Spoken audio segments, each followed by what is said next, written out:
Hi everyone, this is Harry Hoffman. Today is week 2, day 6.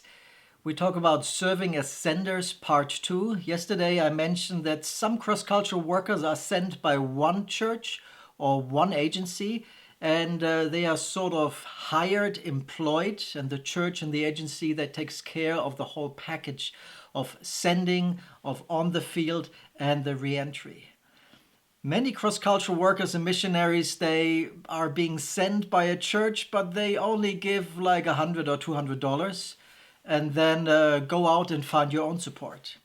And then there is a lot of stress on the missionary to go to churches to do fundraising or friend raising, as we say, and find support, find prayer partners, find people who are interested in supporting and in staying in contact, interested in the field work as well. And that is usually a lot of hard work. And how to find this team, I'm going to talk about today. Many missionaries are actually surprised that they end up with 2 jobs. And forgive my business terminology, but it actually helps. So the missionary ends up working for a support base and for a field base.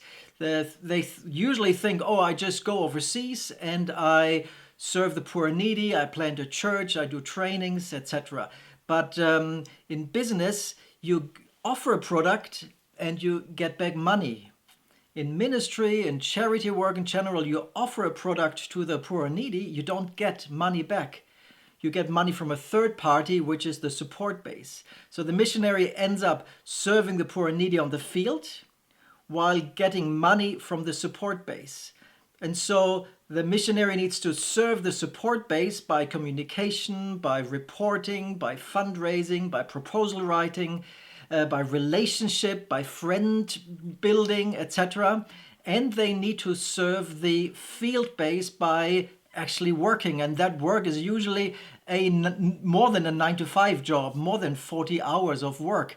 And no wonder why missionaries burn out. And as I was just thinking about what that home base, support base means, I just wrote down prayer support, financial support, emotional support, family relationship, keeping with friends in contact, keeping with a church in contact, funding reporting, if you have a house or if you own an apartment, how to sublet that, that's a lot of work. I ended up subletting my apartment in Berlin, that was in 96, 97, and the people who rented it didn't pay rent and they didn't pay the telephone bill.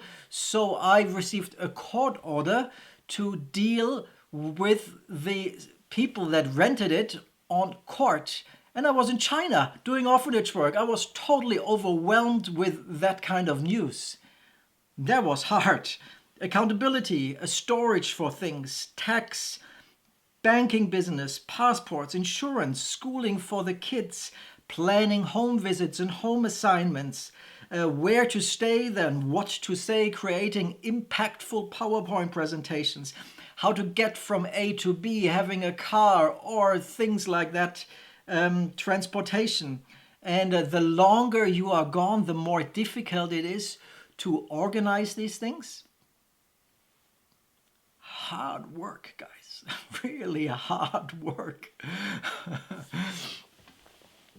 This is a lot of work, and it's almost impossible for one church and one agency to do by themselves. And this is why this book has been such a key in the mission work. This is by Neal Pirolo, Serving as Senders.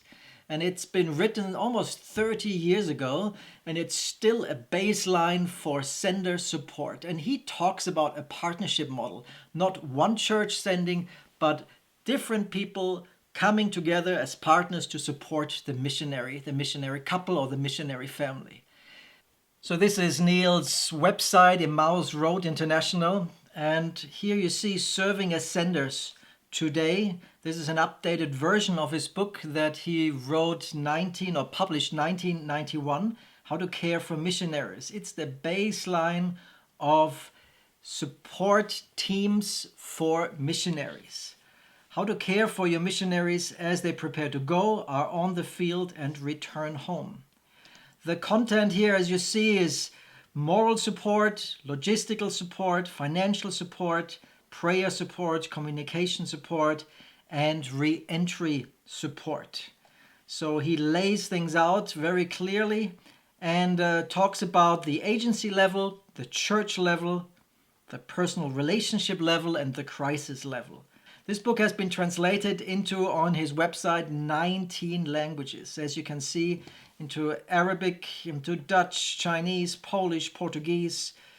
Neal created an extra book on the creation of a support team for re-entry, caring for your returning missionaries as they re-enter, which is for many a very, very challenging process, the re-entry, and he promotes the creation of a support team that helps missionaries to come back and get settled well. Yeah. In their book Member Care for Missionaries, Marina, Prins and Braam Willemse in 2002 contextualized Neal's content to the African context, and they wrote this book on how to create a support team for missionaries. They include 9 areas, and some are overlapping with Neal serving as senders and some are more extra. Number 1 is moral support, pastoral support. 2, 3 is ministry support. 4 is logistical support that they divide up into logistical for ministry needs, logistics for family needs, logistics for medical needs, and logistics for material needs. Then number 5 is prayer support, 6 communication support, 7 financial support, 8 occupational support, and 9 re-entry support. This book includes a lot of lists and tips on how to create such a support team, and again is contextualized and really well written. Wherever I go in Africa, I hear about people who have purchased this book and how helpful it was. The next resource I want to share with you is the book PACT to Go by Rod and Ruthie Gilbert.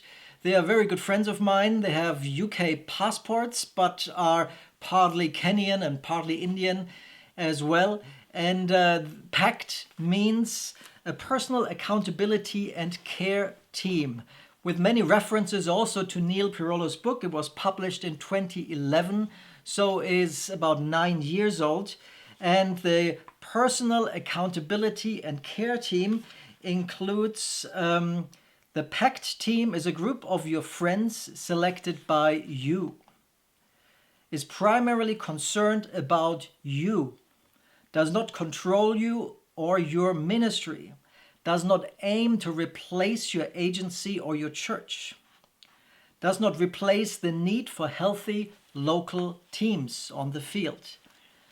So it's a group of friends who are just interested in you.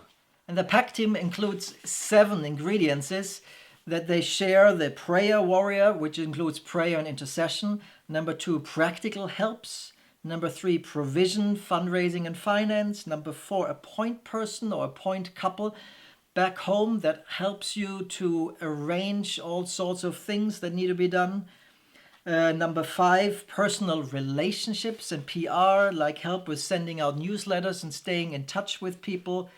Number 6, particular projects, maybe web design or editing of videos and things like this, practical help. And number 7 is planning or a profit. A couple of years ago, I realized that my financial support is dropping, and I communicated that to my prayer team, intercession team, and one of my intercessors was saying, you have to put wood into the fire. And that again made me so conscious that missionaries have 2 jobs. One job is on the field on a daily basis, serving and ministering, and the other job is communicating to the support base back home. And it's just too much for a missionary to do all of this by themselves. You need a support team. You need a partnership team. You need to divide up the responsibilities so that you are not alone, but you have a team that helps you to do that, and a team at home who is connected to your home base and your church and your support base. So I hope you purchase some of the materials. It's really good and healthy and rich material that I presented to you. Purchase some. It's not that expensive and it's really helpful. and it will help you also to minister in your member care work and through the missionaries that you serve. Thank you for listening, and bye till tomorrow.